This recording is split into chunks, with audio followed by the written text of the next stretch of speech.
어떤 분들은요, 목사는 너무 거룩해서 TV도 안 보고 맨날 성경만 보고 기도만 하고 그러는 줄 아는데요. 죄송합니다만 저도 드라마 좋아합니다. 네. 되게 재밌잖아요.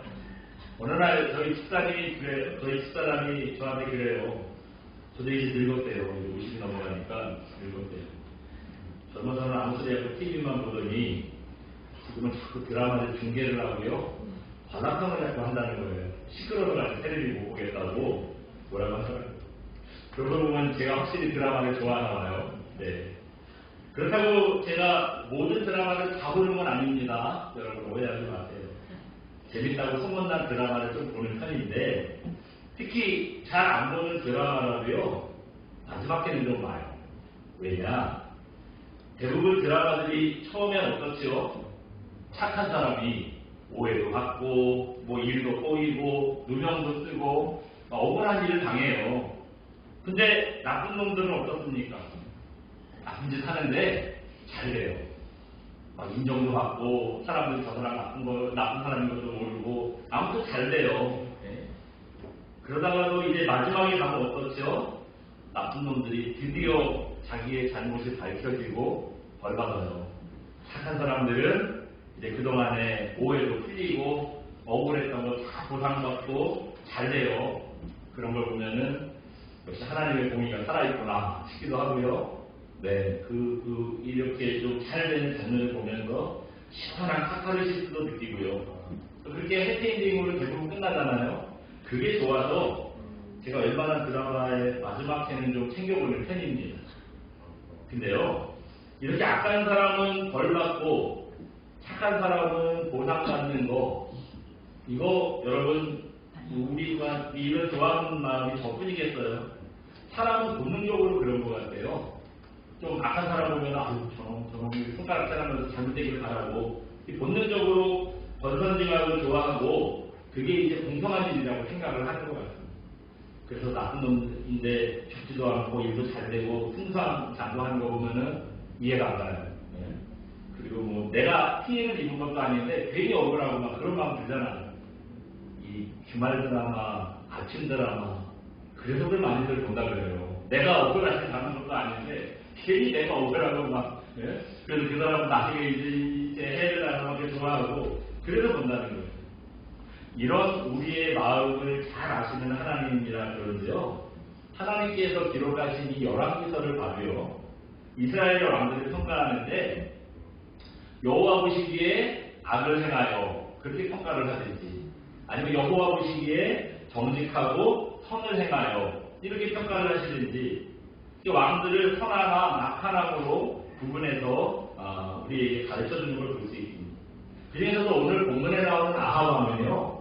악한 왕들 중에서도 가장 악하다 그렇게 평가받았던 사람입니다. 아합 왕이 도대체 어떤 왕이길래 하나님 보시기에 악한 왕이라고 평가를 받았느냐 몇 가지만 말씀을 드려볼게요. 한번 보여주시겠어요? 네. 한번 읽어볼까요? 아합 왕의 앞에 네, 이방인 이스라엘과 결혼했대요. 근데 이 말이 조금 이상해요. 아합 왕이 뭐 나쁜 짓을 했다는데 그 나쁜 짓이 뭔가를 얘기한다고 하더니 그 다른 나라 사람이랑 결혼한 게 또 악행이래요. 이게 왜 악행이냐? 뭐 좋은 결혼할 수도 있잖아요. 외국인이랑 결혼하는 건 잘못되고 큰일 나는 건 아니잖아요. 근데 이제 이게 문제라는 거예요. 한번 다시 보여주시겠어요? 네, 같이 한번 볼까요? 바알 숭배가 이스라엘의 터지입니다. 외국인과 결혼한 게 문제가 아니라 이스라엘과 결혼했기 때문에 온 이스라엘에요 우상 숭배가 터지게 됐다는 겁니다. 이 이스라엘이라는 사람은 어떤 사람이냐면 그 페니키아 이스라엘의 바로 위에 보면 이제 그 베니게라는 나라가 있거든요. 오늘날 페니키아를 얘기하는 건데 이 페니키아의 왕 에스바알이라는 사람의 딸이었습니다. 에스바알 이름도 뭔가 의심스럽죠. 네, 에스바알. 이 아버지 이름이 에스바알인데 그 뜻이 뭐냐면 바알의 사람 그런 뜻이래요. 바알의 사람. 그러니까 바알의 사람이라고 이름을 지을 정도니 얼마나 또 이 바알 신을 열심히 섬겼겠어요. 그러니까 그 집안 내력을 알 수 있죠. 그 아버지 이름이 에스바알이면 그 그 이름을 누가 지어줬겠어요? 할아버지가. 그러니까 집안 내력이 열심히 그 바알신을 섬기는 내력이었다는 뜻이에요. 이제 그런 집안에서 이세벨이 그냥 왕비로 왔겠어요. 이스라엘의 왕비로 오긴 했는데 그냥 왕비로 온 게 아니라 자기가 섬기는 이 바알과 아세라를 이스라엘 땅에 퍼뜨리겠다는 사명으로 온 사람입니다. 오늘날로 말하면 선교사예요. 바알의 선교사로 온 겁니다. 그러니 바알신을 얼마나 열심히 전했겠어요. 한번 잠깐 보여주시겠어요? 이게 그 바알과 아세라 그 신상이래요. 이렇게 생긴 신이 이제 이런 뭐 형상을 앞에 놓고 거기다가 빌고 하는 거예요. 예. 먼저는 이스라엘의 왕 자기 남편 아합 왕을 하나님을 버리고 바알신을 섬기도록 배교자로 만들었어요. 또 그리고 이스라엘 온 나라에요 바알과 아세라를 섬기는 신상과 신당을 엄청나게 세웠습니다. 근데 우리는 따지면 교회를 세운 건데 그거 그냥 세워놓고 가만히 있으면 안 되잖아요. 관리하는 사람이 있어야 되잖아요. 우리는 따지면 예배를 드리는 그런 순서도 있어야 될 것이고 그걸 감당하고 또 관리하고 뭐 이런 사람들이 있어야 되잖아요. 그래서 자기네 나라에서요 바알과 아세라의 신당을 관리할 제사장들을 엄청나게 데리고 왔습니다. 그 일을 했다는 거예요. 여러분 바알과 아세라를 섬기는 제사장은 다 알잖아요. 남자랑 여자가 행음을 하고 그걸 보고 바알과 아세라가 기뻐하면서 이제 복을 준다. 그런 게 이 사람들의 그 제사 방법이죠. 그러니까 바알과 아세라를 전했다는 게 무슨 얘기냐? 그냥 저 신상 앞에 그냥 꼭 절을 하고 뭐 단순히 거기서 끝나는 게 아니라 거룩하신 하나님 나라 이스라엘에 이 더러운 운명을 전파했다는 거예요. 바알과 아세라를 섬기다 보면 그 더러운 운명을 할 수밖에 없는 겁니다. 그러니까 이 일이 이제 나라가 음란해지는 거예요. 이렇게 하면 여러분 여기에 반대하는 사람들이 있겠죠. 옳지 않다고 하나님께 돌아와야 된다고 얘기하는 제사장들과 선지자들이 있을 거 아닙니까? 아합 왕이요 이스라엘에 다 빠져가지고 이 사람들을 핍박하고 죽이고 했습니다. 이게 이 사람들의 악행이라는 거예요. 이때 정신 차리고 다시 하나님 앞에 돌아와야 된다고 사건이 하나 벌어졌어요. 엘리야와 850명의 바알과 아세라 선지자가 대결이 있잖아요. 갈멜산 사건이 일을 겪게 하셨어요. 근데 그 일을 겪어도 아합이 정신을 못 차렸어요. 그래서 여전히 바알한테서 헤어나오지 못하고 있는 거예요. 이 이세벨에 대해서 한 번 더 잠깐 말씀드려볼게요. 한 번 더 보여주시겠어요? 이세벨 한번 읽어볼까요? 이세벨은 한 사람이었습니다. 이세벨은 이방인이고 아니고를 떠나서 이 사람이 심성이 악한 사람이었어요. 근본이 악한 사람이었다는 거예요. 대표적인 사건이 나오고 있어요. 우리가 20장 말씀 보고 있잖아요. 이 뒤에 21장에 보면 이 뒤에 21장에 보면 그 왕궁 옆에 나봇이라는 사람의 포도밭이 있었습니다. 이 포도밭이 굉장히 기름지고 좋았나 봐요. 아합이 이거 탐을 내는데 돈을 주고 사겠다 팔아라 하는데도요 나봇이 절대 못한대요. 고집이 있어서 그런 게 아니라 이스라엘에는 어떤 전통이 있냐면요 집안 대대로 내려오는 땅이 있어요. 왜냐하면 그 광야 생활하고 나서 이제 가나안 땅에 들어왔잖아요. 가나안 땅에 들어왔을 때 하나님께서 12집안, 12족속에게 그 집안별로 땅을 나눠줬어요.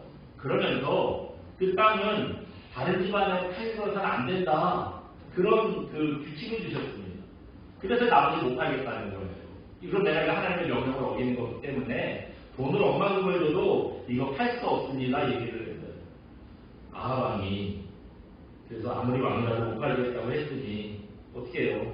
아합 왕이요. 이게 이 밭이 탄이라서 몸살이 났어요. 알아물었습니다. 그 모습을 보고 이세벨이 물어보는 거예요. 왜 그러세요? 그러니 뭐 이정만정만 해가지고 저놈이 안 판다고 해서 그랬겠죠. 그러니까 이세벨이요 못된 계략을 꾸며서 나부터 상공에 함정에 빠뜨리고 돌로 쳐 죽입니다. 그리고 나서 이제 그 포도밭을 뺏어버린 거예요. 아무리 왕이고 왕비라도 그렇죠. 사람을 죽이고 남의 재산을 뺏는 거는 이거 말할 수 없이 뭐 악한 짓이잖아요. 그러니까 자기가 갖고 싶다면 사람을 죽여서라도 뺏고만은 아주 뭐 심성이 악한 사람이 바로 이세벨이었고 거기에 같이 놀아나는 아합이었다는 거예요. 여러분 이렇게 악한 사람들이면 어떻게 해야 되죠? 그렇죠. 공의로우신 하나님께서 살아계신다면 가만히 있으면 안 되잖아요. 그 가만히 있을 수 없어요. 벼락이라도 내려가지고 작사를 내야죠. 그게 우리가 보고 싶은 악인의 결과잖아요. 악인은 꼭 그렇게 되기를 바라죠. 물론 그렇게 됐어요. 이제 이 아합과 이세벨의 최후가 어떻게 됐느냐. 정말 비참하게 죽었어요. 아합을 말씀드리고 있는데요. 아합은요, 전쟁에 갔어요. 그래서 전쟁 중에 이제 저기 화살을 쐈는데 거기 맞았는데요. 바로 안 죽었어요. 이게 죽는 게 안타까운 일인데 그나마 바로 죽는 게 좋은가 봐요. 이게 화살에 맞았는데요. 죽지도 않는 거예요. 그 마차에 매달려가지고 화살을 맞은 채로 하루 종일 싸웁니다. 오전에 맞았는데 저녁 때까지 싸우다가 결국에 죽었대요. 이때 얼마나 피를 많이 흘렸는지요. 마차가 피가 큰 거 해가지고요. 개들이 와가지고 피를 막 핥아먹었다는 거예요. 최후가 참 비참해요. 이세대는 어떠냐? 이게 더했어요. 이 악녀 이세대를 더했습니다. 뒤에 열왕기하 9장에 보시면 이세대이 어떻게 죽었는지가 기록되어 있는데요. 반란을 사람들이 일으켜서 이세대를 쫓아와서요. 2층에서 밀어버려요. 2층에서 떨어졌으니 이제 죽었겠죠. 근데 이때 반란을 일으킨 사람이 누구냐? 예후예요. 그러니까 이스마엘을 몰락시키고 예후가 다시 북이스라엘에 왕이 되는데 이 예후라는 사람이요. 2층에서 이세대이 떨어진 걸 보고요. 마차를 몰고 가서 발로 그냥 밟아버려요. 네. 생각만 해도 끔찍하죠. 그렇게 죽었어요. 나중에 그래도 아무리 악해도 왕비잖아요. 사람들이 안 됐어가지고 무덤을 주려고 가보니까요. 성경에 그렇게 나왔어요. 머리랑 손밖에 안 남았어요. 네. 왜냐하면 개들이 와가지고 다 뜯어먹었다는 거예요. 그렇게 기록이 되어 있어요. 예. 이렇게 악한 사람들이 비참한 최후를 맞는 거 하나님의 공이잖아요. 그렇게 되기 우리가 꼭 시원하잖아요. 근데 물론 뭐 그렇게 마지막으로 비참하게 죽었어요. 결국에는 자기들의 죄악을 회개하고 반성하지 않았다가 이렇게 비참한 말로를 맞았습니다. 그런데 여러분 오늘 본문에 보시면은요, 이렇게 악한 아합왕이고 마지막에 그렇게 아주 그 악한 결과를 맞이하는 사람인데 오늘은요 뜻밖의 일이 벌어집니다. 한참이 악하기가 그게 잘했을 때예요. 뭐 자기가 자신을 해도 뭐 회개하고 이런 거 아니에요. 아직 여전히 악한 사람이에요. 여전히 악한 사람인데 그 사람이요 위기를 맞았는데 하나님께서 망하도록 놔두지 않고요 살려주십니다. 도와주세요. 우리 213절 다시 한번 읽어볼까요? 같이 한번 봅니다. 시작. 한 선지자가 이스라엘의 아합에게 나아가서 이르되 여호와의 말씀이 내가 이 큰 무리를 보느냐 내가 오늘 그들을 내 손에 넘기니 너는 내가 여호와인 줄을 알리라 하셨나이다. 갈멜산 대결에서 자기가 숨기는 바알이 진짜 신이 아니라 하나님께서 참신이라는 걸 보여줬잖아요. 근데도 이걸 깨닫지 못한 아합 왕이요 또 한 번의 위기를 당하는 거예요. 아람의 베나닷 왕이라는 사람이요 하감 붙잡고 찾아왔어요. 하감 붙잡고 찾아왔는데 이스라엘의 군대로는 도저히 아람의 군대를 이길 수가 없는 거예요. 뭐 싸우자고 왔으니 싸움을 해야겠고 도저히 이길 방법은 없고 뭐 이거 어떻게 하나 고민만 하고 있는데요. 하나님의 선지자가 지금 찾아와서 이렇게 말씀을 해준 겁니다. 여기서 선지자가 하나님의 말씀을 전하는데요. 이렇게 전하는 거예요. 눈앞에 이 큰 무리들 보이지? 군대들 얼마나 많은지 보이지 하는 거예요. 근데 무서워하지 마. 내가 오늘 이 적들을 다 네 손에 붙여줄게. 이렇게 말씀하셨습니다. 그러니까 내 손에 붙여주겠다는 말 무슨 말이냐면 이기게 해주시겠다 그런 뜻이에요. 그리고 정말 이 싸움에서요 큰 승리를 거두게 해주십니다. 뒤에 보면 이제 그런 말씀들이 나와요. 어떻게 이기게 해주신가를 나오는데 근데 여러분 이렇게 승리하게 해주신 건 감사하세요. 참 감사한 일인데 앞에서 계속 말씀드렸잖아요. 이 아합이 어떤 사람이었습니까? 악하다는 이스라엘이 북이스라엘 남유다 이제 솔로몬이 죽고 나서 이렇게 두 나라로 갈라졌잖아요. 남유다에는 간간히 선한 왕들이 섰어요. 근데 북이스라엘에는요 한 명도 선한 왕이 없었어요. 처음부터 끝까지 다 악한 왕들입니다. 근데 그 악한 왕들이 수록 있는데에도 불구하고 악한 왕들 중에서도 제일 악하다고 평가받는 왕이 바로 야합이었어요. 이때 뭐 악하다는 게 나쁜 짓을 해서 악하다는 게 아니에요. 물론 뭐 그렇게 악한 짓을 해서도 악하지만 하나님을 배신하고 우상 숭배에 빠지고 그 일을 얼마나 정도가 심하게 했느냐로 이제 더더욱 악한 왕이라는 평가를 들었던 사람입니다. 그랬다면 좀 보란듯이 망해야 되잖아요. 악한 사람이 잘 되면 안 되잖아요. 그래야 사람들이 하나님을 섬기지 않았다가 적골이 됐구나. 우리도 하나님 안 섬기면 저렇게 될 수 있겠구나. 이거 깨닫고 좀 하나님 잘 섬길 거 아니에요. 그런데 오히려 하나님께서 뭐라고 하십니까? 이때 한참 악할 때예요. 한참 악할 때인데도 내가 너 도와줄게 라고 찾아오신 거예요. 하나님께서 선지자를 보내신 겁니다. 요즘 말로 하면은 요즘에 나쁜 사람은 누가 있나 가만 찾아보니까 요즘 빌라왕 사건이 상당히 시끄러워요. 이 수많은 사람들 전세금 빼돌려가지고 다 길거리에 나앉게 만들고 자기는 수백억씩 쌓아놓고 그렇게 호의호식하는 이 사기꾼들, 이런 빌라왕 같은 사람들 도와주겠다는 거예요. 도대체 이해가 안 되는 하나님의 은혜 아닙니까? 하나님의 은혜가 임해를 해도 좀 은혜가 임해도 괜찮은 사람들 있잖아요. 너무 아픈데 치료할 방법이 없는 사람. 그런 사람들에게 치료의 은혜를 좀 베풀어 주셔야 되잖아요. 정말 버벅치도 살 정도로 착한 사람들, 착할수록 잘 못 살아. 이런 사람들한테 좀 도와주셔야 되잖아요. 도와주려면 하나님께서 이런 사람들 도와주면 얼마나 하나님께서 더 영광 받으시고 좋겠어요. 근데 그런 사람이 아니라 표현이 좀 그런데요. 제가 물어봐도 꼬숩다 싶은 약한 사람을 도와주겠다고 하는 거예요. 은혜를 베풀어 주시겠다는 겁니다. 근데 여러분, 혹시 하나님께서 악한 사람들 도와주신다고 해서요, 우리가 그걸 억울해하는 이유가 있을까요? 우리가 그 억울해, 하나님 그러실 수 있냐고, 우리가 그런 이유가 있을까요? 우리는 뭐 그 사람들보다 덜 악해서 악한 사람을 도와주시는 하나님께 억울하다는 얘기를 하겠습니다. 바울의 표현대로 하면은 우리가 어떤 사람들이죠? 죄인 중에서도 괴수라고 하는 우리가 아닙니다. 우리가 하나님 보면 그런 사람들이죠. 근데도 우리에게 매일같이 은혜를 베풀어주시고 삶을 인도해 주시고 무엇보다도 예수님의 십자가 구원의 은혜를 우리에게 베푸신 분이 예수님입니다. 근데 나는 그런 은혜를 받아도 괜찮고 저 사람은 그런 은혜를 받으면 안 된다. 이렇게 말할 수 없잖아요. 우리가 이렇게 얘기할 수 없지 않습니까? 그러니까 악인에게도 하나님께서 은혜를 베푸시는 하나님의 생각을 우리가 알 수 없어요. 그 사람들에게 도대체 은혜를 베푸실까 하는 하나님의 계획을 알 수 없는데, 그렇더라도 악인에게 은혜를 베푸시는 하나님을 우리가 억울해서는 안 된다는 겁니다. 그분께 항의해서는 안 된다는 겁니다. 하나님께서 만약에 악인에게 은혜를 베푸신다면 괜히 그러진 않으시겠죠? 뭔가 우리가 깨달을 수 없지만 그럴 만한 이유가 있을 거예요. 아까 읽은 13절 마지막에 보시면 그 이유를 가르쳐 주세요. 그 마지막에 뭐라고 했냐면요. 오늘 너 밑에서 둘째 줄 너는부터 다시 읽어볼까요? 시작. 너는 내가 여호와인 줄을 알리라 하셨느니라. 도와주신다고 그랬잖아요. 살려주신다고 그랬잖아요. 막 구름대처럼 막 벌떼같이 이 아람의 군대들이 있는데 그 사람들 중에서 살려주신다고 그랬어요. 그걸 통해서 너는 내가 하나님인 줄을 알 거야 라고 말씀하시는 바로 이것 때문이라는 거예요.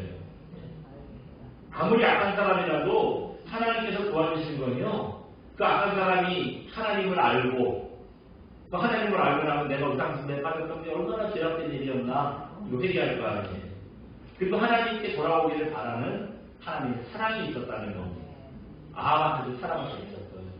아합에게도 이제 가을 버리고 나한테 돌아와. 내가 참 신이야. 진짜 내가 신이야. 이거 가르쳐 주시려고요. 도와주시는 거예요. 여러분 성경을 잘 보세요. 성경 어디를 봐도 번선지각이 악한 사람 벌주고 착한 사람 복주는 게 성경을 기록한 목적이라고 가르쳐 주는 데는 한 군데도 없어요. 성경에 악인을 벌 받을 거야 라고 얘기할 수는 있지요. 근데 그게 성경을 기록한 목적이라고 얘기하는 것은 한 군데도 없어요. 그렇다면 성경을 기록한 하나님의 뜻은 어디 있을까요? 하나님께서 왜 우리에게 성경을 주셨을까요? 베드로로 3장 9절에 보시면 이런 말씀이 있습니다. 한번 잠깐 보여주세요. 같이 읽어봅니다. 베드로부터 3장 9절 말씀. 죄의 약속은 어떤 이들이 더디다고 생각하는 것 같이 더딘 것이 아니라 오직 주께서는 너희를 대하여 오래 참으사 아무도 멸망하지 아니하고 다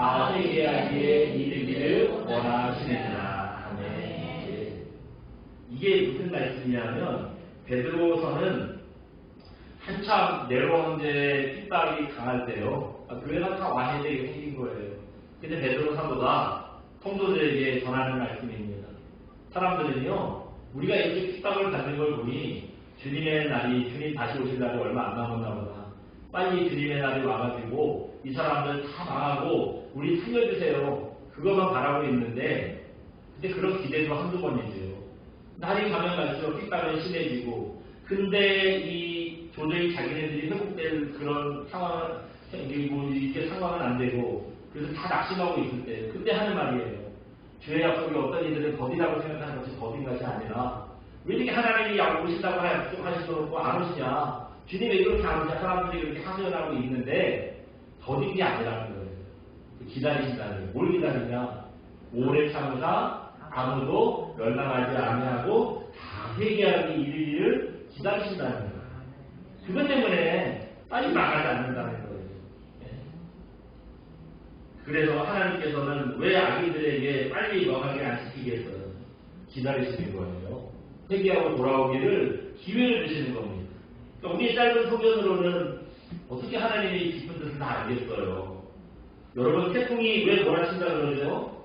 태풍이 없었으면 좋겠어요. 요즘 그 기후가 이상해져가지고 우리나라도 죽겠지만 우리나라는 그래도 괜찮은 편이에요. 미국 같은 그 큰 나라인데요.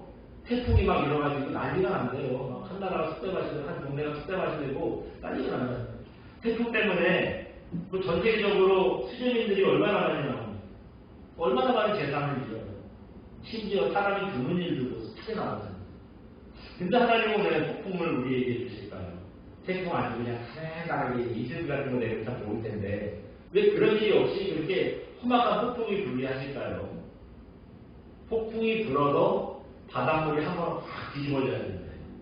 그래야지 그 바닷물이 깨끗하게 정화되고요. 밑에 더러운 이게 확 뒤집어져가지고 물이 깨끗하게 정화되고요. 물 온도가 따뜻해지지 않는다는 거예요. 우리는 물이 1도만 내려가 따뜻해져도 별거 아니라고 생각하잖아요. 근데 물고기들한테 그게 어마어마한 영향이에요.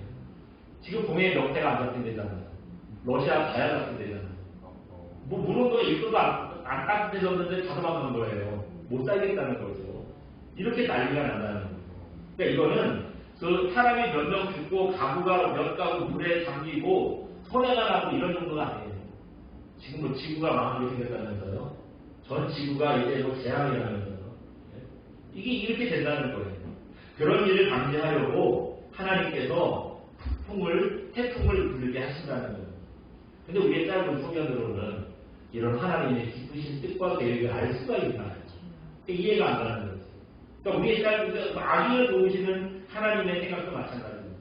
우리의 짧은 소견으로는 하나님께서 왜 저 악한 저놈을 살려주실까? 이해가 안 가죠. 이해가 안 가요. 그러나 여기에는 악한 사람이라도 회개하고 하나님께 돌아오시기를 바라는 하나님의 사랑이 있다는 거 여러분 꼭 기억하시기 바랍니다.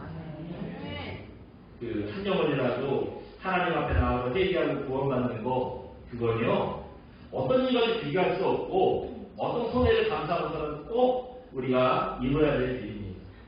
한 영혼 구원하는 거 여러분 쉽습니까? 진짜 어렵잖아요.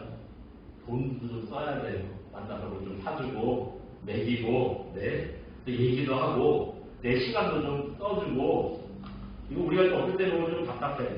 좀 억울해요. 내가 왜 저 사람들을 써야 되나. 근데 여러분 절대 이거 손해가 아닙니다. 우리가 더욱 시간 들이고 돈 들이고 노력 들여서 한 영혼을 구원하는 거예요. 우리가 한 영혼을 구원할 수 있다면 끝까지 돈 얼마나 쓰겠어요. 시간을 쓰면 그 사람 하루 종일 기다리면 그 사람 시간으로 도망갈 거예요. 생각보다 따로 그렇게 많은 시간이 아니에요. 우리의 노력도 마찬가지 아니겠습니까? 그렇게 더욱 시간과 돈과 노력을 들여서 한 영혼을 구원하는 값진 일을 하는 겁니다. 그렇기 때문에 하나님은 아무리 악한 사람이라도 하나님을 알고 회개하고 하나님께 돌아오기를 원하신다는 거 이 사실 꼭 기억하시는 저와 여러분 되시기 바랍니다.